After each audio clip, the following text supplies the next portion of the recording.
The Legend of the Teenage Mutant Ninja Turtles Part 1, Chapter 39, Return.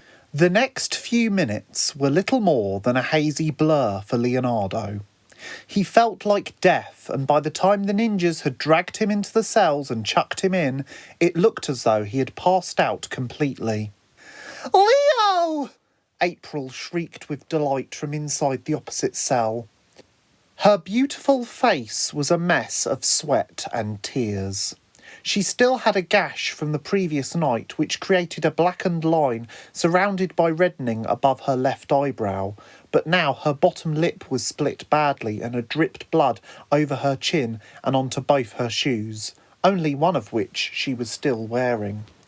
Her happiness turned to dread as she saw that he was bleeding and apparently out for the count. No, please don't be dead," she cried desperately. "Stay with me, come on, Leo!" She frantically racked her brain for a way to help Leo from her cell, but none came to her mind. She needed to get to him, and fast.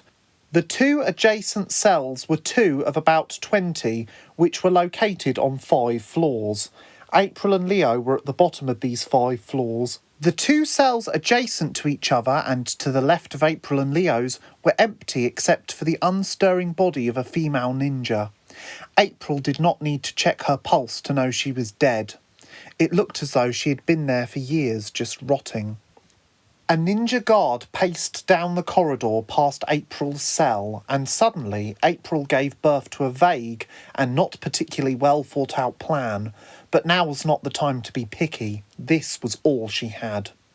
As the ninja paced past for a second time before returning to the upper floors, April stuck her slim ankle out of the cell bars. The ninja tripped, and April was able to snatch the keys from his belt without him noticing. The ninja glared at April and shouted, "Kona Busagaki!"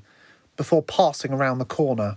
She then acted hurriedly by sliding out of her cell and entering Leonardo's, having unlocked both. She placed 2 fingers on his right wrist. Good, his pulse was still strong. However, she needed him conscious. Leonardo coughed violently and spat out blood, which glowed an alien bluish green. April held Leonardo down and said, "Do the meditation heal thing, quickly!" Leonardo focused on the pain. April watched in fascination as the slashes in Leonardo's flesh resealed themselves. After 30 seconds, Leo sat up. "I knew that would get you in here." "Hello, April," he muttered hoarsely. April got up and suddenly the cell door slammed on her. Not only this, but the keyhole seemed to melt and reshape. "What the?" April gasped. "Automatic defensive measure, I would imagine. They must be watching us," Leo grumbled. "Wait, were you just faking that whole unconscious episode?" April queried. "I needed the guards to think I was dying so they believed I was not a threat to their plans and they would lock me up with the other non-threats, such as yourself. Sorry if I worried you." Leonardo stopped talking and shakily got up, leaving April to stare speechless at him. "I knew they would put me near you. If anything, they would want you to watch me dying as a joke."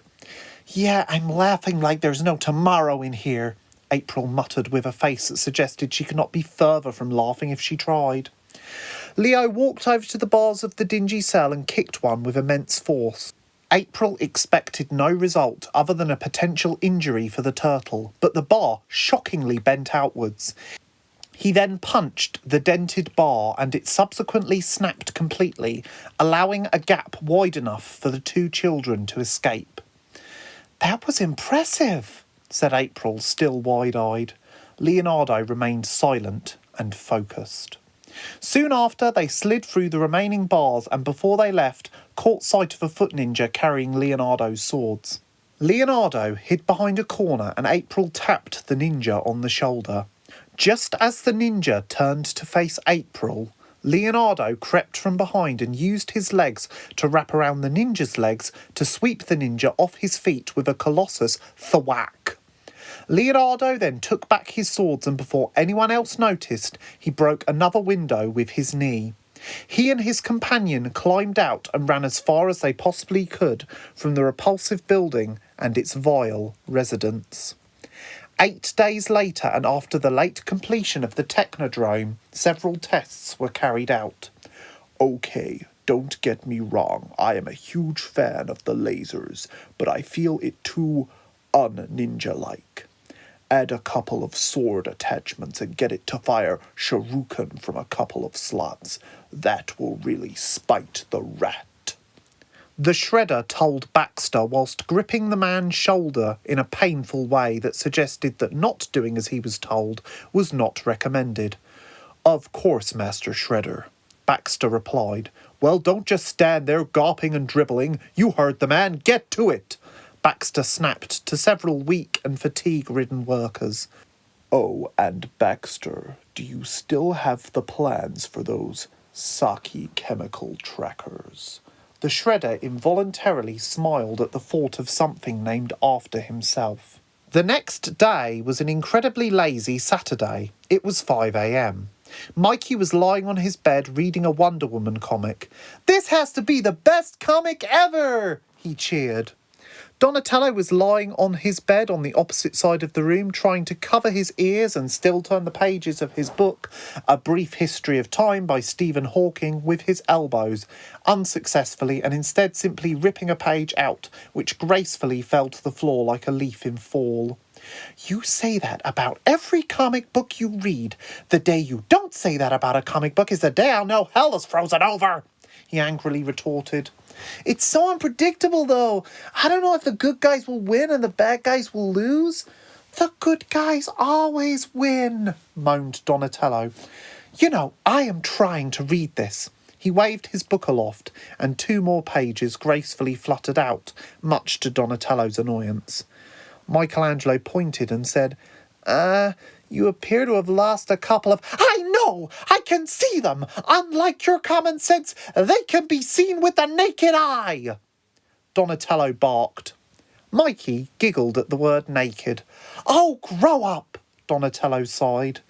"Never!" Mikey retorted. "If you don't want me here, just say." "I want you to be quiet."